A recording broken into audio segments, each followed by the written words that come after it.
సేవకులారా సువార్తికులారా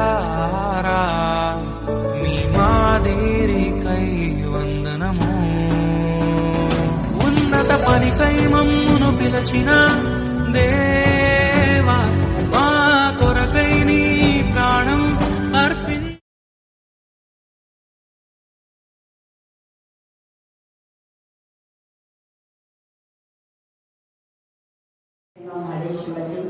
ప్రశస్తమైన మీ సన్నిధానంలో వదిలిపబడిన బలపడ రక్తాన్ని బట్టి మేము స్తుతిస్తున్నాం, మహిమపరుస్తున్నాం, ఘనపరుస్తున్నాం, ఆరాధనకు పాత్రుడు, ఎత్తైన నమ్మదగిన దేవుడు, చాలంత దేవుడు, అద్భుతకాడు, ఆలోచనకర్త, బలవంతుడు దేవుడుగా, దైవానిద్దులకు తండ్రిగా అనుదినం అనుక్షణం కంటి పాపలాగా మమ్మల్ని కాపాడుతున్న అతని మరిగా మంగళవారం దినం మా జీవితంలో మీరు ప్రవేశపెట్టారు తండ్రి. అనేక స్త్రీలను అతని మీరు ప్రేరేపింపజేసి నడిపిస్తూ విధానం బట్టి మేము స్తుతిస్తున్నాం. అనుదినం ఆ ప్రభా నీ వాక్యం వినే ప్రతి బిడ్డకు అనుదిన శక్తిని, అనుదిన బలాన్ని, అనుదిన కాపులను నడుపుతున్న మీరు దాయిచులు కాక. ఈ రోజు నా ప్రభా నా తండ్రి ఈ యొక్క మైక్ అరేంజ్మెంట్స్ కూడా మాత్రం సెట్ చేయడానికి నా ప్రభా మరి నీ బిడ్డ నా ప్రభా నా తండ్రి అఖిల్ నా తండ్రి దేవ కన్నను మీరు వాడుకున్నారు. అందుకు మీకు ఎంత స్తుతించినా కూడా తక్కువే ప్రభా. స్తోత్రం. కాడిన వారందరూ బట్టి కూడా మేము స్తుతిస్తున్నాం తండ్రి. స్తోత్రం. దైవచంద్రమైన లేఖన భావన ఆశించి విరిచి మా అందరి చుట్టూ మీరు పరిపంచమని ప్రార్థిస్తాం. మీరు సర్వశక్తి మాత్రం ప్రభా. స్తోత్రం. వాగ్దానం ఇచ్చి వాగ్దానం నెరవేర్చే దేవుడిగా ఉన్నందుకు మేము స్తుతిస్తున్నాం. చిన్న బిడ్డల ద్వారా అనుదినం మాత్రం చెప్పిన ఈ లేఖన భాగాలు వారి జీవితంలో, వారి కుటుంబంలో వెలుగుమయంగా ఉండటానికి మీ కృపాంశం దాచిన తండ్రి దేవా. ఈ బిడ్డల వాక్యం బట్టి వారి కుటుంబంలో దుష్ట శక్తులు, దురాత్మల, ప్రేతాత్మల, చీకటికి కూడా లయపరచమని ప్రార్థిస్తున్నాం. వారి కుటుంబంలో ఇంకా ఎవరికైతే రక్షణ లేదో వారికి రక్షణ దాయించదు కాక. దేవా కనికరించండి, కృపదాయించండి, కృపదాయించండి, కృపదాయించండి, కనికరించండి, కనికరించండి, నేను కనికరించండి, కనికరించండి, కనికరించమని ప్రార్థిస్తున్నాం. అలాగే గవర్నమెంట్ మీ జ్ఞానం, మీ వేగం మీరు ఇస్తున్నారు. దానికి ఎంతమంది అయితే పని చేయాలని ఇష్టపడుతున్నారు వారందరికీ మీరు పని ఏర్పాటు చేసే దేవుడు అని మేము స్తుతిస్తున్నాం. దేవా మీకే స్తోత్రం, మీకే స్తోత్రం, మీకే స్తోత్రం. మీరు ఎవరిని చేయబడిన తండ్రిగా ఉన్నందుకు మేము స్తుతిస్తున్నాం. స్తోత్రం. కలిగం తండ్రి మీకే స్తోత్రం, మీకే స్తోత్రం. కరుణాపీఠంలో పరిచయం చేసిన వారిని దేవా కరుణాపీఠం మిమ్మల్ని ప్రేమించిన ప్రభావం మిమ్మల్ని జ్ఞాపకం చేసుకుని అనేక మంది ఇచ్చిన ఆహార పదార్థాలు కానివ్వండి, వస్తువులు మద్దతు కానుకలు ప్రతిదీ కూడా నా ప్రభావాన్ని ఏమైనా శ్వాసయాగం మీరు ఆకరించమని ప్రార్థిస్తున్నాం. స్తోత్రం. మీకే స్తోత్రం, మీకే స్తోత్రం, మీకే స్తోత్రం, మీకే స్తోత్రం. కీర్తనల గ్రంథము 136వ అధ్యాయము 1 నుండి 8 వచనములు. కీర్తనల గ్రంథము 136వ అధ్యాయము 1 నుండి 9 వచనములు. యెహోవా దయాళుడు, ఆయనకు కృతజ్ఞతాస్తుతులు చెల్లించుడి, ఆయన కృప నిరంతరమును. దేవా దేవునికి కృతజ్ఞతాస్తుతులు చెల్లించుడి, ఆయన కృప నిరంతరమును. ప్రభువులకు కృతజ్ఞతాస్తుతులు చెల్లించుడి, ఆయన కృప నిరంతరమును. ఆయన ఒక్కడే మహాశ్చర్యములను చేయవాడు, ఆయన కృప నిరంతరమును. తన జ్ఞానము చేత ఆకాశములను కలుగజేసిన వాడు, ఆయన కృప నిరంతరమును. ఆయన భూమిని నీటి మీద పరిచిన వాడు, ఆయన కృప నిరంతరమును. జ్యోతులను నిర్మించిన వాడు, ఆయన కృప నిరంతరమును. ఆయన పగటి నేరుటకు సూర్యుడిని చేసెను, ఆయన కృప నిరంతరమును. ఆయన రాత్రి నేరుటకు చంద్రుడిని నక్షత్రములను చేసెను, ఆయన కృప నిరంతరమును. 1 నుంచి 6 వచనాలు. యెహోవాను స్తుతించుడి, ఆయన పరిశుద్ధాలయం నీరు, ఆయనను దేవుని స్తుతించుడి. ఆయన బలము ప్రసిద్ధి చేయుచుని ఆకాశములను బట్టి ఆయనను స్తుతించుడి. కార్యములను బట్టి ఆయనను స్తుతించుడి. ఆయన మహాప్రభు అని బట్టి ఆయనను స్తుతించుడి. బురధ్వనితో ఆయనను స్తుతించుడి. సర్వమండములతోనూ ఆయనను స్తుతించుడి. సర్వమండములతోనూ సితారతోనూ ఆయనను స్తుతించుడి. తంబురతోనూ నాట్యముతోనూ ఆయనను స్తుతించుడి. తంత్ర వైద్యములతోనూ పిల్లల గ్రోగితలతోనూ ఆయనను స్తుతించుడి. మ్రోగు తలములతోనూ ఆయనను స్తుతించుడి. గంభీర ధ్వనితోనూ ఆయనను స్తుతించుడి. సర్వజనులు. 1వ వచనము. ఆదియందు వాక్యముండెను, వాక్యము దేవుని యొద్ద ఉండెను, వాక్యము దేవుడై ఉండెను. John chapter 1 verse 1.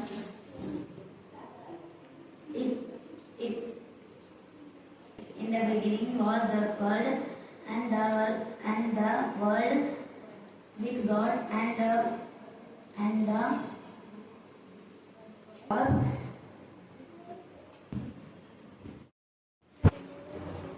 ఇరవై 23వ అధ్యాయము 6వ వచనము.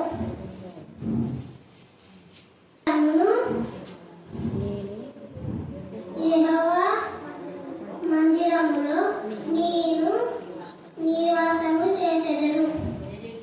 అధ్యాయము 2వ వచనము.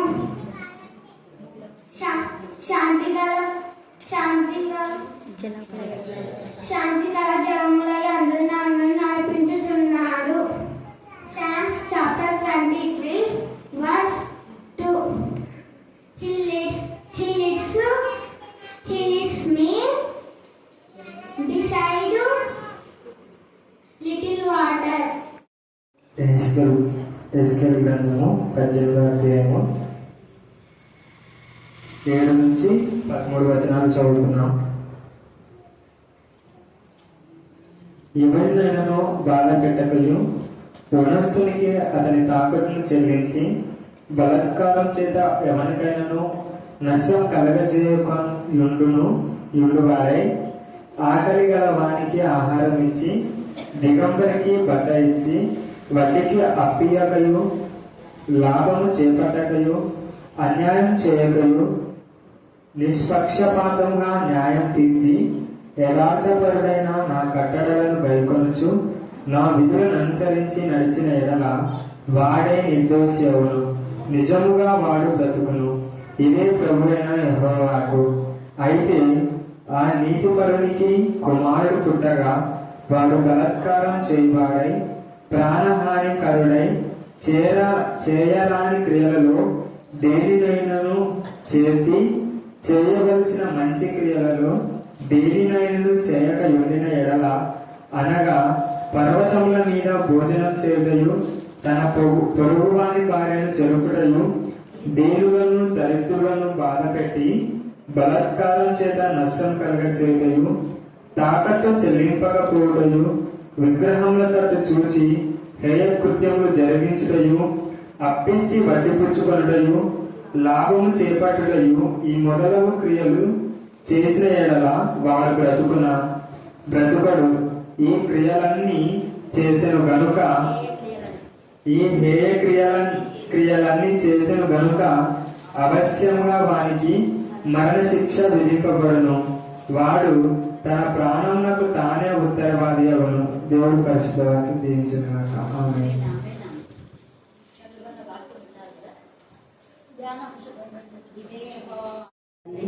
మీ కృపా ప్రేమ మహాదేశం బట్టి ప్రశస్తమైన మీ సన్నిధానములకు వధింపబడిన గొర్రెపిల్ల రక్తాన్ని బట్టి మేము స్తుతిస్తున్నాం. దేవా, మీరు మా శైలం, మా దుర్గం, మా కోట, మా రూపే, మా రీతి, మాలో మాతో ఉన్న దేవుడు, సత్యుగల దేవుడు, సర్వశక్తిమంతుడు, చాలినంత దేవుడు, వాగ్దానం ఇచ్చి వాగ్దానం నెరవేర్చే దేవుడు, వాగ్దానాలు ఎన్ని అయినాను అన్ని ఉన్నవన్నట్టుగా ఉన్నందుకు మీకు వేలాడుగా స్తోత్రం చెల్లిస్తున్నాం. దేవా, ఈ రాత్రి కాల సమయంలో చదవన లేఖనంగా నా శుద్ధి విరించి మా అందరి చుట్టాల మీరు పరిపరిచండి. ఆయన మనుషాత్మ, అపవిత్రాత్మ నజరైన యేసుక్రీస్తు శక్తిగల నామమున గద్దించి పాతాళంగా బంధించమని ప్రార్థిస్తున్నాం. దుష్ట శక్తులు, దురాత్మల, ప్రేతాత్మల యేసు నామమున లయ మౌనంగా ప్రభావితం. దేవా, మీరు చాలినంత దేవుడు, వాగ్దానాలు ఎన్ని అయినను అన్ని గుణవన్నట్టుగా ఉండి మా చిత్తం మీరు నెరవేరుస్తున్నారు ప్రభా. మీరు న్యాయకర్త అయిన దేవుడు, నీతి న్యాయంలో మీ సన్నిధానంలో వర్తం ప్రభా. కృపా సత్యంలో నా ప్రభా అతను మీ సన్నిధాన వర్తనలు దేవా మీకే స్తోత్రం, మీకే స్తోత్రం, మీకే స్తోత్రం. మీ సన్నిధి వచ్చిన ప్రతి బిడ్డ కృపా సత్యముల ద్వారా మా తల్లి బ్రతకడానికి, నీతి న్యాయముల ద్వారా బ్రతకడానికి మీ కృపాసనం దాయించమని ప్రార్థిస్తున్నాం. బలత్కారంలో వంచే జీవితం నుంచి విడిపించమని ప్రార్థిస్తున్నాం. ఇలాంటి కాల సమయంలో మా ప్రభా అనేక మంది బిడ్డలు నా తల్లి ఆధ్యాత్మికంగా మీరు బలపరుస్తూ దేవా చదువు రాకపోయినా నేను ఏక భాగాలు చెప్పే కృపను, ధన్యతను దేవా నా తల్లి మహిమకరంగా ఆత్మతోను మనసుతోనూ ప్రార్థించే మనసు మీరు ప్రతి ఒక్కరికి దయచేది కాక. దేవా మీకే స్తోత్రం, మీకే స్తోత్రం, మీకే స్తోత్రం, మీకే స్తోత్రం. చిన్న బిడ్డ నేర్చుకున్న లేఖన భాగాలు మాత్రం దేవా ఇక్కడ చెప్తున్నప్పుడు దేవా ఇక్కడ దేవుడు రాళ్ళు అతన్ని మీకు కేకలు వేస్తూ దేవా మీరు వారు ఆనందిస్తున్న విధానం బట్టి నేను స్తుతిస్తున్నా. దేవా ఆ యొక్క వాక్కును బట్టి నా తండ్రి వారి జీవితాలు కట్టబడలాగా, వారి కుటుంబ జీవితాలు కట్టబడలాగా, వారి కుటుంబంలో ఉన్న చీకటి యేసు నామమే లయపరచమని ప్రార్థిస్తున్నా. దేవా నీ వాక్యం శక్తివంతమైంది, నీ వాక్కు బుద్ధివంతాలకు బయలు వెళ్ళదిగా ఉన్నందుకు నేను స్తుతిస్తున్నా. వాక్యం ద్వారా బలపరచని వాక్యం ద్వారా ధైర్యపరచండి, వాక్యం ద్వారా స్వస్థపరచండి. ఇక్కడ ఈ యొక్క రాత్రి కాల సమయంలో నీతి న్యాయముల వలన మనం బ్రతుకుతాం. గడి చెప్పండి, మళ్ళీ చెప్పాలా? నీతి ఉండాలా, న్యాయం ఉండాలి.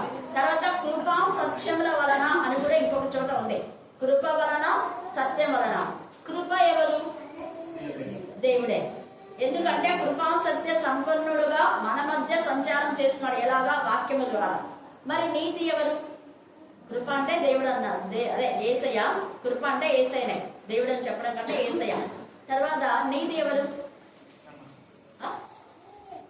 నీతి దేవుడే నీతి. ఆయన నీతి మంతుడైనాడు అన్నాడు కదా. 89వ కీర్తన చదవండి, 89:1. నీ నీతిని నాకు కనపరచు దేవా అంటాడు దావీదు. యెహోవా యొక్క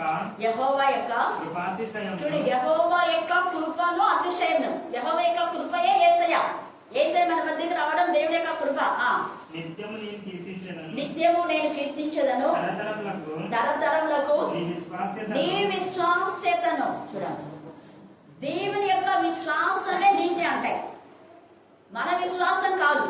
మన విశ్వాసం మనకు కొంత మేలు చేస్తుంది. నీ విశ్వాసం నేను రక్షిస్తుంది, నీ విశ్వాసం నేను కాపాడుతుంది, నీ విశ్వాసం నేను స్వస్థపరుస్తుంది.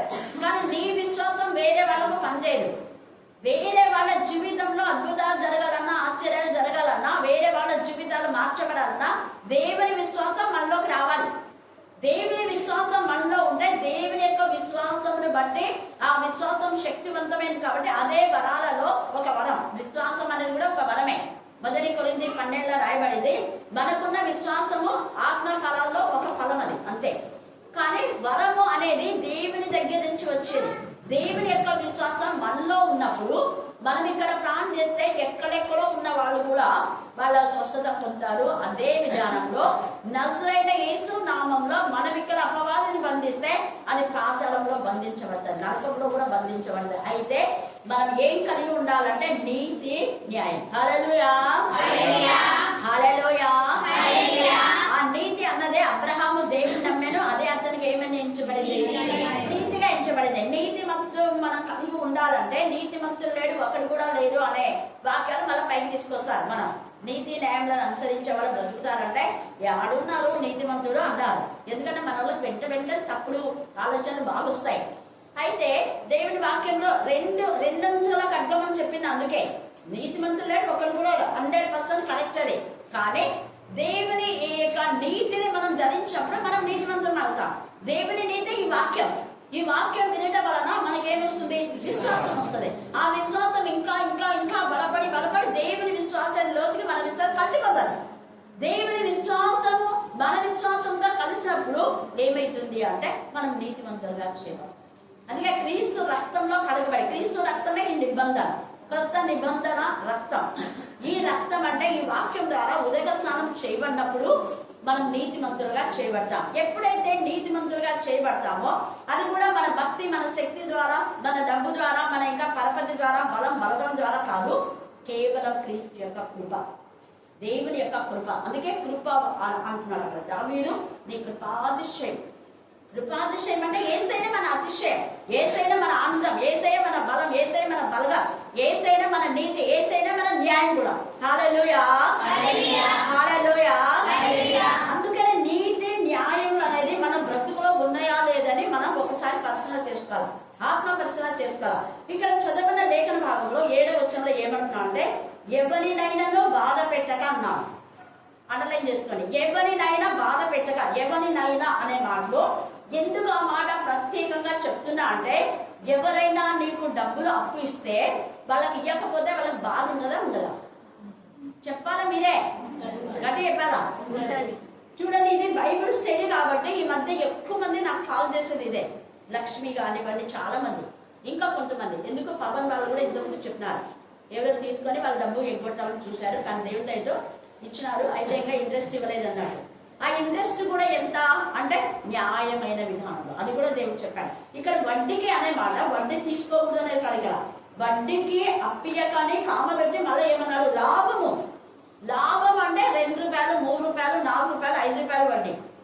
ఈ రోజు నాతో ఒకరు మాట్లాడినారు. ఎందుకంటే నాకేమైనా అవసరమై నేను అడుగుతానేమో, నేను ఆల్రెడీ ముందే చెప్పి పెట్టినా, అవసరం అవుతుందేమో అమౌంట్ కావాలంటే మేము 2 రూపాయలకు 3 రూపాయలు వడ్డీ ఉంది మేడం అని చెప్పాను. లోపల నాకు బాధ అనిపించింది. వద్దులే తీసుకొద్దండి అన్న, వెంటనే వద్దు. ఎందుకంటే మనం న్యాయంగా మనం ఎంత తీసుకున్నామో అంతే. ఒకప్పుడు నేను మీతో కూడా చెప్పిన, మేరీ టీచర్ అందుకు సాక్ష్యం. నేను ఎవ్వరు ఇంతవరకు అప్పడగలేదు, తీసుకొని కూడా వేరే వాళ్ళకు పూచిపడి, అది కూడా ఉంది ఇక్కడ వాక్యం. మనం వేరే వాళ్ళకు అడ్డపుట్టునే ఏమవుతుంది కదా మీరు దాంట్లో మేము పూచి అంటాం. ఆ పూచి పడి నేను ఇప్పించిన అన్నమాట అమౌంట్.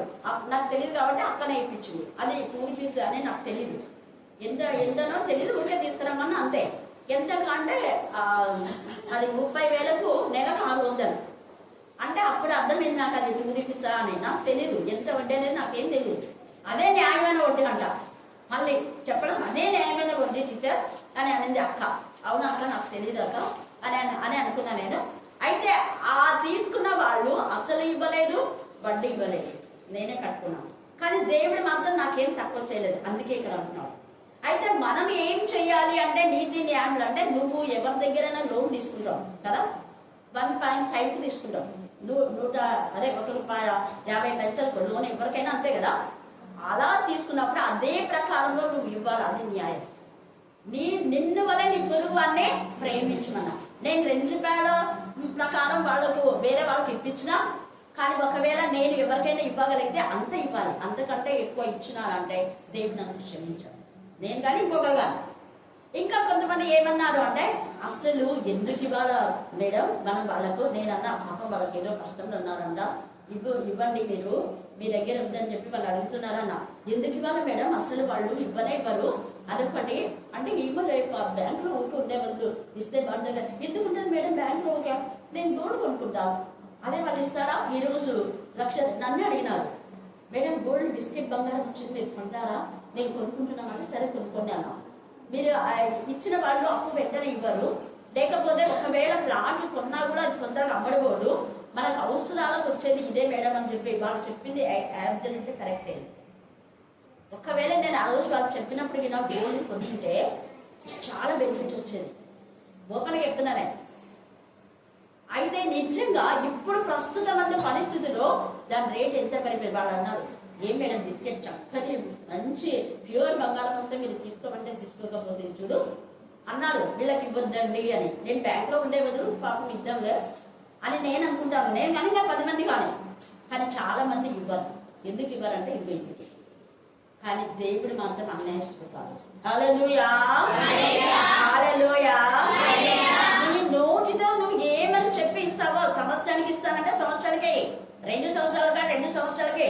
ఇదిగో బ్యాంక్ లో మేము లోన్ తీసుకుంటే 150 రూపాయలు 50 పైసలు అనేసి అక్క అని ఎవరికైనా అంటారు కదా, వాళ్ళకు చెప్పి అలాగనే ఇవ్వు. కానీ అంతకు మించి వేరే చేసినామంటే దేవుడు ఊరుకో. ఎందుకు అంటే ద్వితీయోపదేశ కాండం 23లో ఇంకా కొంతమంది ఉంటారు అట్లా. ఎందుకంటే అక్రమమైన విధానంలో వాక్యం ప్రకటించేవారు. వాళ్ళు ఇవ్వరు, వాళ్ళ దగ్గర డబ్బులున్నా కూడా 5,000 కూడా కష్టంలో ఉన్న వాళ్ళకి ఇవ్వరు. కానీ మరి ఏం చెప్తుంటారు, అబద్ధాల బోధలు చెప్తుంటారు. బండికి ఇవ్వచ్చునా అని వాక్యం ఉంది చూడండి. ద్వితీయోపదేశ కాండం 23:19 చదవండి. నీకు వెండినే కాని ఆహార ద్రవ్యంనే కాని వడ్డీకి వేయబడు దేనిని నీ సహోదరులకు అన్నం చేసుకోండి. ఎవరికంట అంటే నా రక్త సంబంధాలు కూడా నేను ఇప్పించి నేనే కట్టుకున్నాను. ఎందుకు చెప్తున్నాను అంటే, ఆ విధానంలో చేయడం ద్వారా మనకు ఆశీర్వాదం. అర్థమైందా? అన్యులకు కాదు, అన్యులకు ఇవ్వమని లేదు అక్కడ. అందుకే దేవుడు న్యాయవంతుడు. దేవుడు ఎంత న్యాయవంతుడు అంటే అంత న్యాయవంతుడు. ఎందుకంటే ఒకవేళ వాళ్ళకి ఇవ్వకుండా మనం పెట్టుకుంటే మనకు బెనిఫిట్స్ వస్తాయి. బ్యాంకులో ఉన్న వస్తుంది.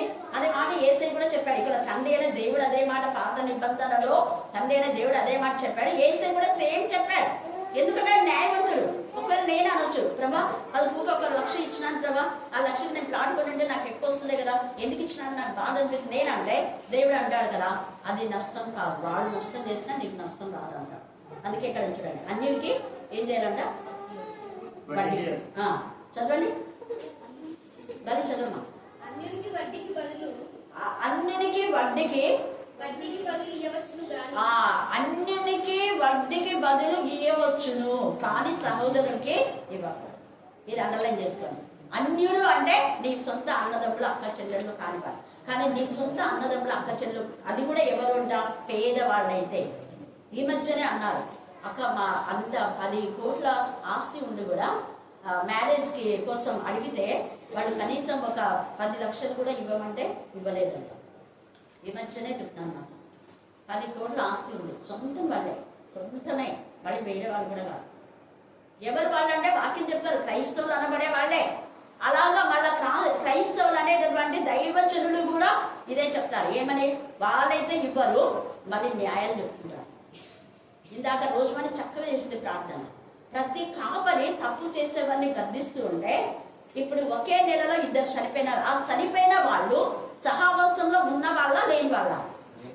అందరు గట్టి చెప్పాలా? మళ్ళీ చెప్పాలా? మళ్ళీ ఇంకా గట్టి చెప్పండి. రాళ్ళు కేకలేస్తే ఒకరోజు లేని వాళ్ళు. నేను అందుకే సహవాసానికి రండి రండి అని చెప్పేది ఎందుకంటే అందుకే దేవునికి స్తోత్రం. సహవాసాలలో ఉండే వాళ్ళు ఎవరు కూడా ఇక్కడ తాగుబోతులా లేనందుకు దేవుని స్తుతిస్తున్నారు. అక్రమమైన విధానంలో, డ్రగ్స్ లో, ఇంకా లవ్ అఫైర్స్ లో ఒకవేళ చెడు చూపు ఉంటే కూడా తొలగించుకోండి. మళ్ళీ చెప్తున్నా, చెడు చూపు ఉన్న దేవునికి తెలుస్తుంది. దాని ద్వారా నువ్వు చచ్చినట్టే లెక్క. నువ్వు బ్రతికినా కూడా చచ్చినట్టే అంటాడు పరిశుద్ధాత్మ. మన పరిశుద్ధంగా ఉంది. నీతి అంటే పరిశుద్ధత, న్యాయం అంటే పరిశుద్ధత. అందుకే సత్యం అంటే యథార్థంగా మన మాట అవునంటే అవును, కాదంటే కాదు అనేలాగే ఉండాలి.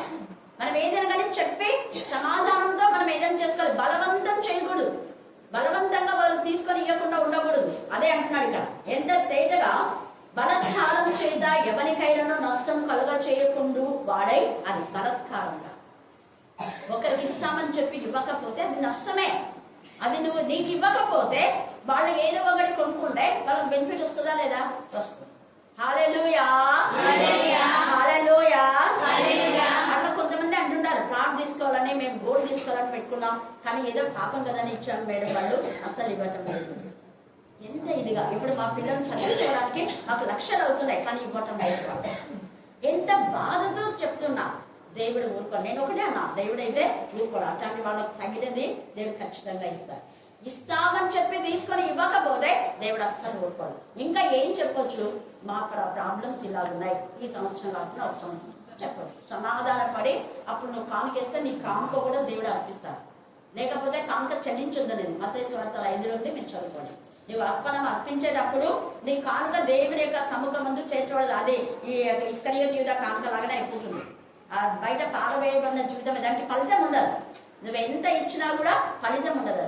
అది ఎంత ప్రథమ ఫలం ఇచ్చినా, మరి దశమ భాగం ఇచ్చినా, లేకపోతే ప్రత్యేక కానుకలు ఇచ్చినా, ఏమి ఇచ్చినా కూడా మీ లెక్కలోకి రావు.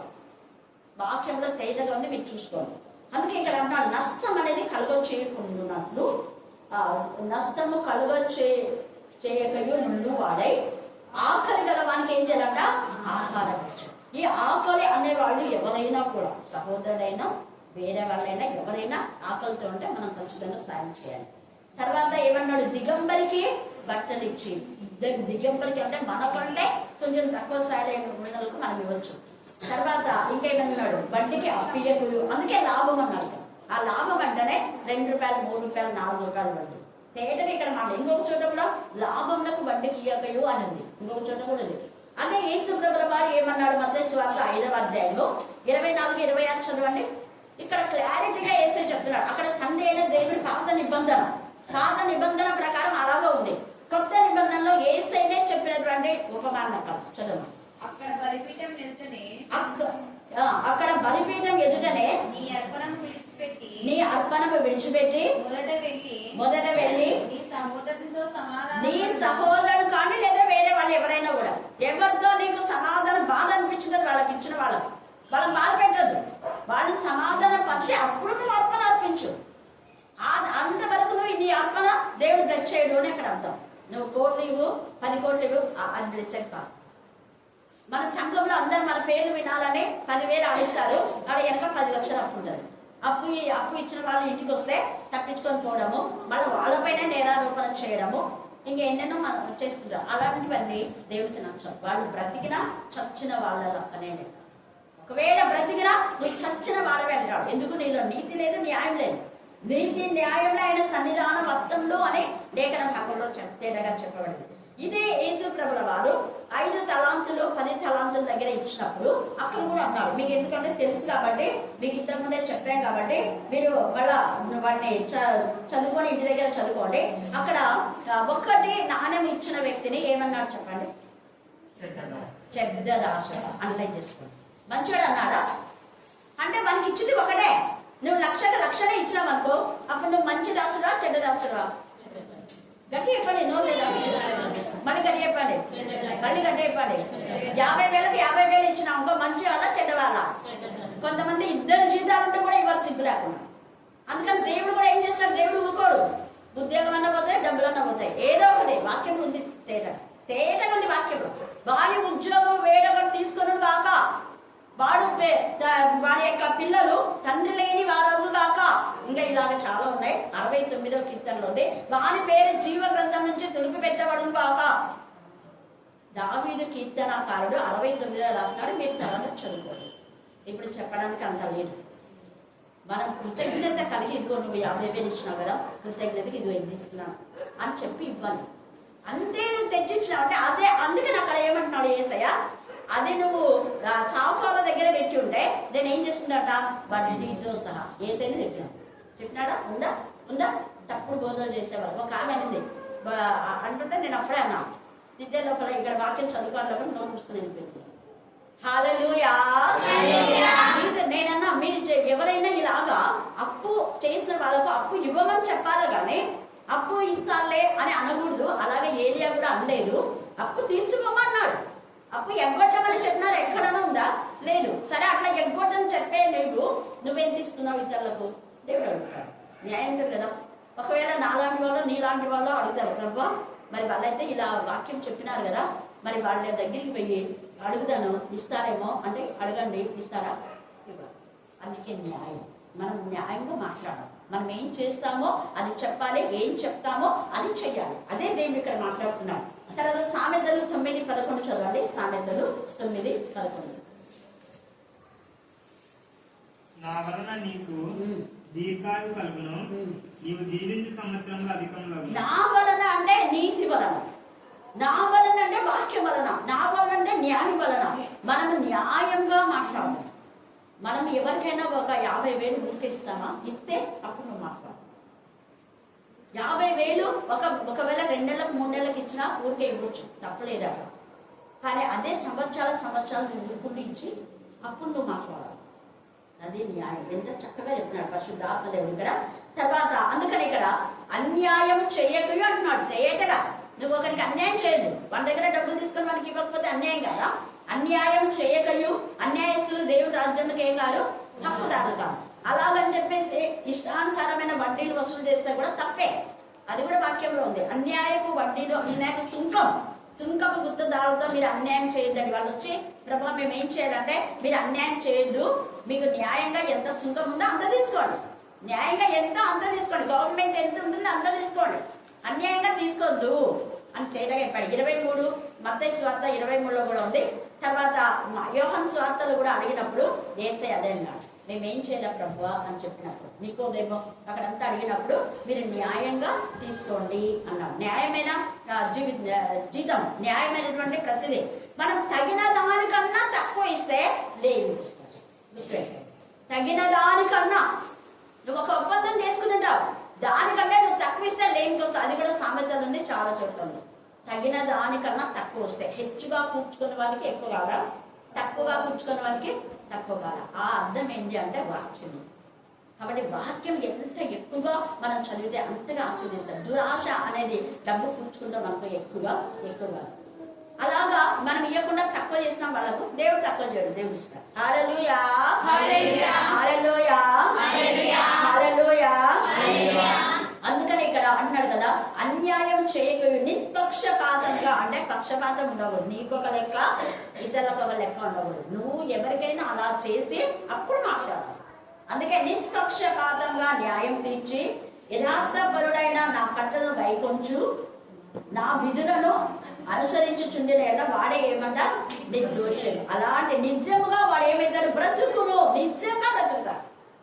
అలాంటి అది సంఘమైన, ఇది వ్యక్తిగతంగా చెప్తున్నాడు యెహెజ్కేలు, సంఘపరంగా చెప్తున్నాడు, పట్టణ పరంగా. ఏ పట్టణం అయితే ద్రోహం చేస్తుందో ఆ పట్టణం నిలవదు అని ఉంది వాక్యం. సొదొమ గొమొర్రా అందుకనే నాశనం అయిపోయింది. అక్కడ ఎవరు కూడా ఇంతవరకు కూడా కట్టడానికి లేదు. కొన్ని సంవత్సరాలుగా అది అలాగనే పడింది. దేవుడు దహించు అగ్ని. ఆయన చూస్తున్న నీతి న్యాయం లేవు అక్కడ ఆ పట్టణంలో. అలాగనే మన పట్టణంలో నీతి న్యాయం ఉందా? ఉంటే దేవుడు ఆశ్రయం. లేదంటే నాశనం అనే భూతికి పోకుండా ముందే మన జీవితాలు సరి చేసుకోవాలి. అందుకే అపోస్తుల కార్యం 20వ అధ్యాయం 32 చదవండి. అపోస్తుల కార్యం 20:32. ఇప్పుడు దేవునికి ఆయన కృపావాక్యమునకు మిమ్మును అప్పగించుచున్నాను. ఆయన మీకు క్షేమాభివృద్ధి కలుగజేయుటకు. అది వాక్యంకు అప్పగిస్తున్నా అంటే వాక్యం మీరు చదివి మీరు చేసేది కరెక్టో లేదో మీరే చూసుకోండి. మనసాక్షి మేరకు మీరే చూసుకోండి అని వాక్యంకు అప్పగిస్తున్నా. అందుకని ఎంత తేడుగా మీరు వాక్యం చదువుతారు కదా, వాక్యం తెలుసు కదా, వాక్యానుసారంగా జీవించండి. అప్పగిస్తున్నాను అని చెప్తున్నాడు ఇక్కడ. తర్వాత మనం చూస్తే ఇక్కడ 9వ వచనంలో యథార్థ 9 అయిపోయింది, 10వ వచనం చదవండి. అయితే ఆ నీతి పరునికి కుమారుడు పుట్టగా వాడు బలత్కారం చేయబడి, ఒకవేళ ఇవన్నీ జరిగించి వాడు నీతిమంతుడే అనుకున్నాడు, వాడు బతికినాడు, వాడి కొడుకు పుట్టినాడు. వాని కొడుకు నీతిగా లేకపోతే వాడు చస్తాడు. ఎంత బాగా చెప్తున్నాడు. వాడి తండ్రి నీతిని బట్టి వాడిని బ్రతికించాడు. ఉండే వాక్యంలో లేదు చూడండి.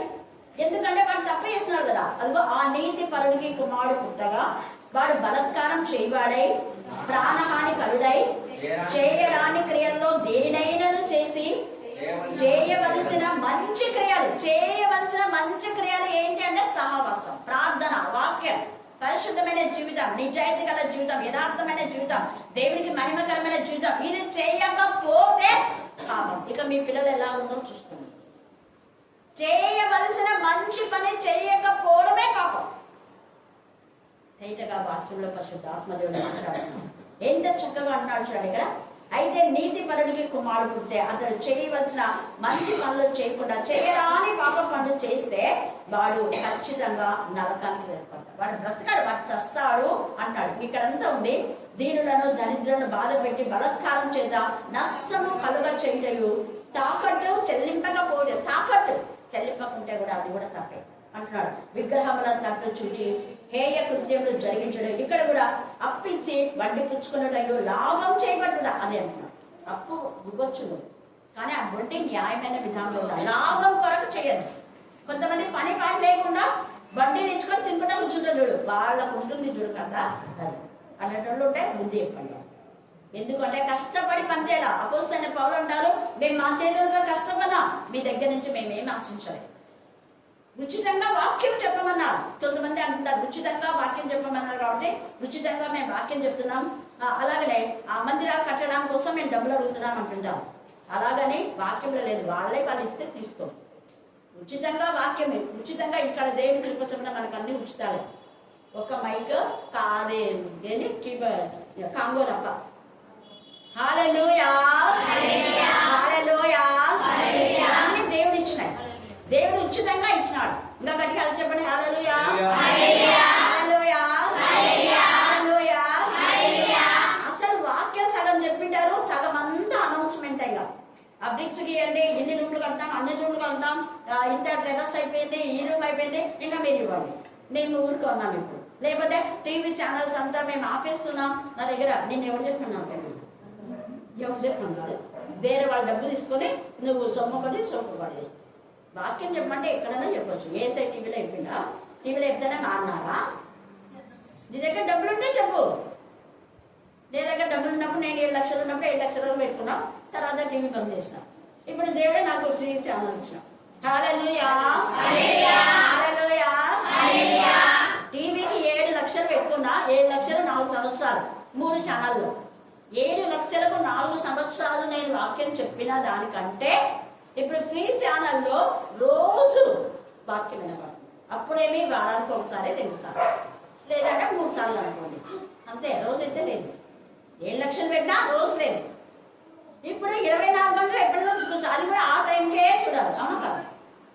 ఏ టైంకి వస్తే ఆ టైంకే వాక్యం చూడాలి. మళ్ళీ ఆ టైం దాటిపోయిందంటే 5 నిమిషాలు మనం లేకపోయింది. ఇప్పుడు మనం యూట్యూబ్లో ఎప్పుడైనా చూసుకోవచ్చు, ఎన్నిసార్లైనా చూసుకోవచ్చు, ఎన్నిసార్లైనా వినొచ్చు. ఎంత గొప్ప దేవుడు. హల్లెలూయా, హల్లెలూయా, హల్లెలూయా. ఆయన సర్వశక్తిమంతుడు, సర్వోన్నతుడు, నీతి న్యాయంగా. అందుకనే మనం ఎప్పుడు కూడా అన్యాయం మనం చేయకూడదు. తర్వాత కొలస్సై 1:12-13 చదవండి. కొలస్సైలకు రాసిన పత్రిక అపోస్తలుడైన పౌలు 1వ అధ్యాయం 12-13. అందుచేత ఆ, ఈ సంగతి వినిన నాటి నుండి మేము మీ నిమిత్తం ప్రార్థన చేయడం మానక మీరు సంపూర్ణ జ్ఞానమును. అది జ్ఞానం నీకుంటే నువ్వు దీనికి ఒకే అవుతావు. సంపూర్ణ జ్ఞానం అంటున్నాడు. ఒకరికి కీడు చేయవు, ఒకరికి హాని చేయవు, ఒకరికి నష్టం చేయవు. నష్టం చేసినారేమో ఆత్మపరిశీలన చేస్తారు, అప్పుడు మనకే నష్టం అవుతుంది. ఎవరికి నష్టం చేస్తే అందరూ 10 నష్టం. మనం ఇతరులకు లాభం చేస్తే 10 లాభం దేవుడు మనకి రిటర్న్ ఇస్తాడు. చదువు.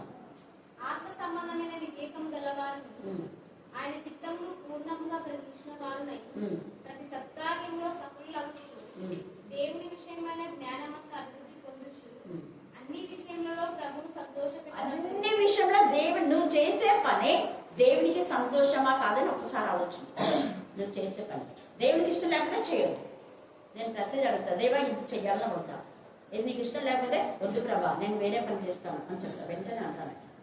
ఒక్కోసారి అంటా, నేను ఇది ఇచ్చిన ప్రభా ఈ డబ్బుతో నేను ఏం చేయాలి, ప్లాట్ కొనాలన్నా లేకపోతే ఏమైనా వస్తువు కొనాలన్నా, ఏది కొనాలి, దేవుడి జ్ఞానంతోనే నేను ముందుకు వెళ్తాను. అందుకే ఇంతగా దేవుడు నన్ను ఏ కొరత లేకుండా ఉంటాయి. హల్లెలూయా, హల్లెలూయా. చేసింది మరలా దేవుడిని చేయాల ప్రభా ఇలాగే అడుగుతాం దేవుడు. తర్వాత 15వ వచనం చదవండి. 1:15. ఆయన అదృశ్య దేవుని స్వరూపి అయి సర్వ సృష్టికి ఆది సంపూర్ణుడై ఉన్నాడు. ఏలైనగా ఆకాశమున్నవన్నీ భూమి యందున్నవన్నీ దృశ్యమైనవి గాని అదృశ్యమైనవి గాని అవి సింహాసనములైనను ప్రభుత్వములైనను ప్రధానులైనను అధికారములైనను. అది ఆయనలో మనం ఉన్నాం కాబట్టి అంతా ఆయన పైన మనం డిపెండ్ కావాలి. అంతే చేస్తే అప్పుడు మనం బ్రతుకుతాం. ఆమోసు 5:5 మీరు అక్కడ అంటాడు కదా, మీరు ఎక్కడికంటే ఎక్కడికి వెళ్ళదు, బేతేలకు వెళ్ళదు, గిల్గాలకు వెళ్ళదు, అదంతా కూడా శూన్యంగా నాశనం అయిపోతుంది. నువ్వు ఎక్కడ ఆత్మీయంగా ఎదిగావు అక్కడనే ఉండు, అటు ఇటు తీసుకోండి. అవి మనం మొన్న చూసాం కదా, అట్టి చెట్టు వందిలునా తన యొక్క శాఖలు అది నాటింది ఒక చోట, పెరిగింది ఒక చోట, దాని బ్రతుకు ఇంకో చోట ఉంది. అందుకని అట్టింది వందిలునా తెగలే చెప్తున్నాడు.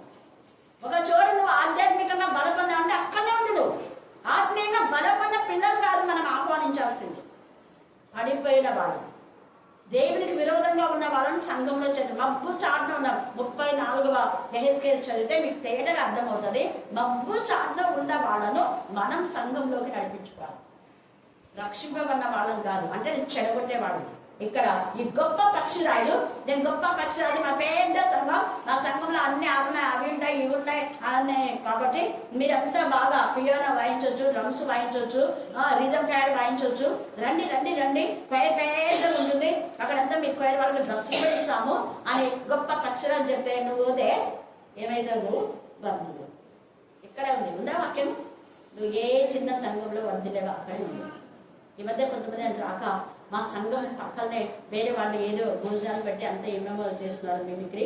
50 సంవత్సరాలుగా అక్కడ సంఘంలో ఉన్న వాళ్ళు తిండి కాసేవాడు అక్కడికి వస్తున్నాడు. ఎంత బాగా చూడండి, సిగ్గులేదన్నాను. అప్పుడు ఇదే ఈ వాక్యం చదివి వినిపించేవాళ్ళు భక్తులరా అలాంటి వాళ్ళు. ఏదేదో బిస్కెట్ ఆశ చూపిస్తారు. బిస్కెట్ మనం బాగా చేస్తున్నామా, వాళ్ళ బిస్కెట్ మనం చేసుకుంటున్నామా ఆలోచించుకోవాలి. కాబట్టి చాలా జాగ్రత్తగా మనం బ్రతకాలంటే ఇంక ఇదంతా మీరు చదువుకోండి, చాలా చాలా ఉన్నాయి. తండ్రి చేసినటువంటి దోషులను బట్టి వాడు చావడు, కానీ వాడు మంచిగా అయితే, వాడు నీతిపరుడు అయితే, తండ్రి తప్పు చేస్తున్నాడు అనుకో వాడిని దేవుడు కాపాడు. వాడి నీతిని బట్టి దేవుడు నిర్ధారణ చేస్తారు. అందుకే నీతి న్యాయంలో వలన మనం బ్రతుకుతాం. కాబట్టి ఆ నీతి వాక్యమే, వాక్యానుసారంగా మనం జీవించి నిరంతరం జీవిస్తాం. యోహాను సువార్త 6వ అధ్యాయంలో కూడా తేజగా ఇదే మాట మాట్లాడుతుంది పరిశుద్ధాత్మదేవుడు. ఆయన జీవాహారమైనాడు, ఆయన నిత్య జీవమైనాడు. నిత్య జీవమైన దేవునిలో మనం నిరంతరం జీవించే వారిగా ఉండాలి. అదే యోహాను 6:47, 68 కూడా ఉంది. అది మీరు చదువుకుంటారు. యేసును ఎవరైతే విశ్వసించారో వాళ్ళు విశ్వసించలేదు కాబట్టి అప్పుడే తీర్పు వాళ్ళకి, అప్పుడే తీర్పు దేవుడే తీర్పు తెచ్చేశాడు. కుమారుడు అయితే విశ్వాసం ఉంచలేదు కాబట్టి నీకు అప్పుడే తీర్పేగా, మళ్ళీ ఎవరో తీర్పు తెచ్చారు వాడు నిత్య జీవంలో ఉంటాడు. దేవుడు నిరంతరం బ్రతికే జీవితాన్ని దేవుడు మనకి ఇస్తాడు. తర్వాత సామెతలు 16వ అధ్యాయం 11వ వచనం చదవండి. సామెతలు న్యాయమైన త్రాసు తూనిక రాళ్ళను. అదే దేవుడు న్యాయం చూస్తాడు. యెహోవా యొక్క ఏర్పాటు అవన్నీ అంట. తర్వాత 17, 13 చదవండి. 17వ అధ్యాయం 13.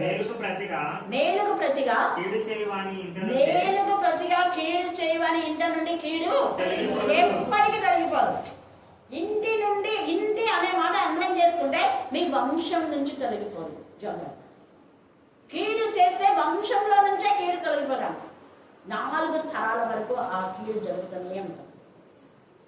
ఒకవేళ వాళ్ళు తప్పిదని ఒప్పుకొని పశ్చాత్తాపడి దేవుని దగ్గర అడుగుకుంటే ఆ అడిగిన వాళ్ళు మాత్రమే బ్రతుకుతారు. ఆ కుటుంబంలో, ఆ వంశంలో మారు మనసు పొందిన వాళ్ళు మాత్రమే.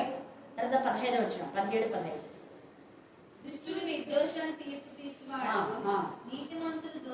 రెండు చెప్పకూడదు. నీతిమంతులను అనీతిమంతులన్నా పాపమే, దుష్టుని నీతిమంతులన్నా కూడా పాపమే. అలాగే నీతిమంతుల యొక్క మార్గంలో అడ్డు పెట్టే కూడా అది కూడా పాపమే. న్యాయంగా వాళ్ళు చేసేటటువంటి వాళ్ళ దాన్ని ఆటంకపరిచిన వాడు కూడా శపించబడతారు. ఒకరిది అన్యాయంగా మనం తీసుకోకూడదు. అది ఏదైనా కూడా ఈ రాత్రి కాల సమయంలో నీతి న్యాయాన్ని అనుసరించి దేవుని బిడ్డలుగా మనం ఉందాం. దేవుడు ఈ లేఖన భాగాన్ని దీవించి ఆశీర్వదించుగాక. ఆమేన్, ఆమేన్, ఆమేన్. ప్రార్థిస్తున్నాం. ఈ సమయంలో ప్రార్థన అద్భుత మనాలు ప్రార్థన అనిపిస్తుంది. అక్కడ మైక్